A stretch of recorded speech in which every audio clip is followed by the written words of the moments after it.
সাল 1967। অনেক যাচাই বাছাইয়ের পর পূর্ব পাকিস্তান তথা বর্তমান বাংলাদেশের টঙ্গীর তুরাগ নদীর তীরে শুরু হলো এক বিশেষ মুসলিম সমাবেশ, বলা হলো ইজতেমা। তাবলিগ জামাতের উদ্যোগে অনুষ্ঠিত এই সমাবেশে বিদেশিদের অংশগ্রহণের কারণে একে বলা হয়ে থাকে বিশ্ব ইজতেমা। কিন্তু প্রশ্ন হলো, এই 3 দিন কি কি এমন হয়ে থাকে এই ইজতেমায়? প্রথম দিন ফজর নামাজের পর আম বয়ানের মাধ্যমে শুরু হওয়া 3 দিনই চলে ইসলামী আলোচনা ও ইবাদত। তৃতীয় দিন ফজরের পর হেদায়েতি বয়ান ও আখেরি মোনাজাতের মাধ্যমে শেষ হয়ে যায়। আর মোনাজাত শেষে সবাই ফিরে যান নিজ নিজ জেলায়। কেউ কেউ আবার এখান থেকে চলে যান ইসলামের দাওয়াতের রাস্তায় 40 দিন থেকে 1 বছর সময়ের জন্য। বাস বা গাড়ি ছাড়াও কিছু মানুষ ফেরেন ট্রেনে, কেউ ট্রেনের ছাদে, কেউ বা ইঞ্জিনের সামনে ঝুলতে ঝুলতে ফিরে আসেন। আগে এই ইজতেমা করা হতো 1 ভাগে, কিন্তু পরবর্তীতে মানুষের পরিমাণ বেড়ে যাওয়ার কারণে একে করা হয় 2 ভাগে। এবছর থেকে ইজতেমা করা হচ্ছে 3 ভাগে। জানাজার নামাজ যেমন পড়ানো হয় এখানে, তেমনি খেজুর বিলাতে বিলাতে অনেকের বিয়েও দেওয়া হয় এই ইজতেমায়। মোবাইল চার্জ দেওয়ার জন্য তাঁবুতে বিশেষ সুবিধা থাকে না দেখে পাশেই থাকে চার্জ দেওয়ার ছোট ছোট বিশেষ দোকান। রান্নার ব্যবস্থা থাকে তাঁবুর পাশেই। রান্নার পর তা তাঁবুর নিচে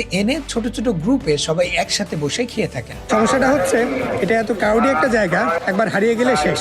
কিন্তু প্লাস পয়েন্টটা হচ্ছে ওনারা এই পুরো ময়দানটাকে ছোট ছোট ভাগে ভাগ করেছেন, যাকে বলে থাকেন খিত্তা।